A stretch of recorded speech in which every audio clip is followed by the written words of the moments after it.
Hello and welcome back to another video. Today we're looking at Juventus in the third episode of Who Should I Sign For, and we're going to have a look through the weak point of the squad, and then I'll give you some transfer recommendations on how to fix it should you play as them in career mode. So as always, I've put their current squad into my magic spreadsheet, and it's given me some different values of different positions and told me where the weak points in the squad are. If you disagree with what the spreadsheet says, then please do let me know in the comments, and then maybe we can do some corrections going forwards. So the first thing you're probably going to notice from this interesting looking table is that there are no left wingers, no centre defensive mids, and no left mids in the whole team. This is a bit unusual because they do have a couple of players that they've got rid of recently that would cover these positions in Khedira and Costa, but more likely it's that the players who can play in these positions just have different ones registered. For example, Dybala can play left wing and McKennie can play centre defensive mid, but in my sheet they're marked down as striker and as centre midfielder. Compared to some of the other teams we've looked at, Juventus do seem to have a pretty balanced squad with talent all around the pitch. I think a large part of this is due to them not having many youth players, which drag down the ratings of some of these positions, so that's actually a downside to playing them on FIFA.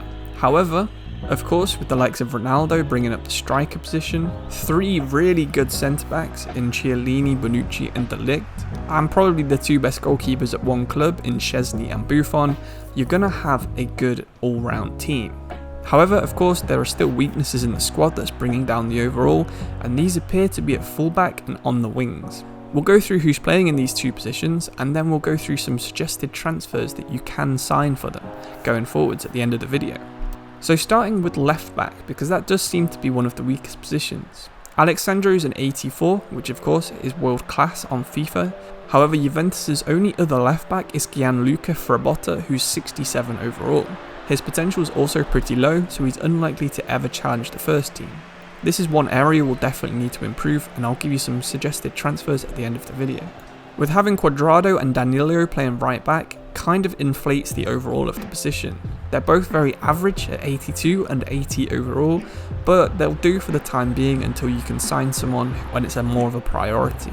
Of course, Cuadrado can also play right midfielder and right wing where he did much of his career, so going forwards we'll need to consider that when looking at those positions.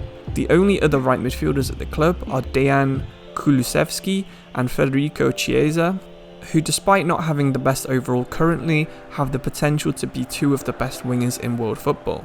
I wouldn't worry too much about strengthening the right wing position.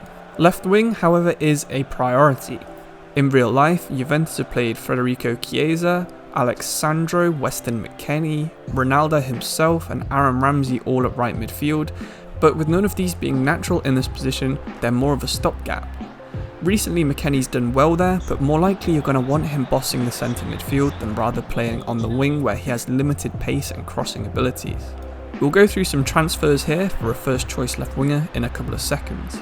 Attacking midfield could be mentioned as another weakness, but you have Dybala, Morata, Arthur, Aaron Ramsey, Bernardeschi, and even Juan Cuadrado could play there at a push, so you won't be short of attacking midfielders anytime soon. You can probably realise the same thing's going to be the case with defensive midfield too. Although they aren't out and out centre defensive midfielders, Aaron Ramsey, Arthur, Bentancur, Rabiot and McKennie are all good at playing centre defensive midfield, even though it's not their prime position. So looking over to the transfers, it looks like we're going to need to find a left back backup, and other than that, just a left midfield starter, which is a pretty fun position to find a player for. You might also want to try and get a striker backup because Ronaldo will probably retire soon and Morata isn't the greatest player, but that could be a second season target for you to do.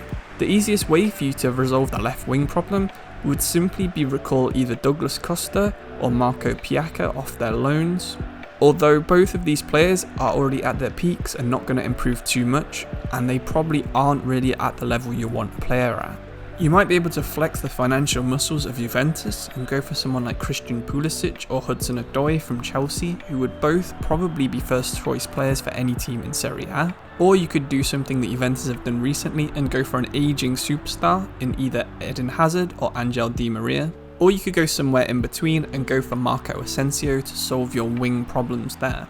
Personally, I would probably recall Piacca as a backup and then go for Asensio as my first choice player, because I think Asensio and Morata did have a pretty good connection when they played for Real Madrid and for the Spanish national team.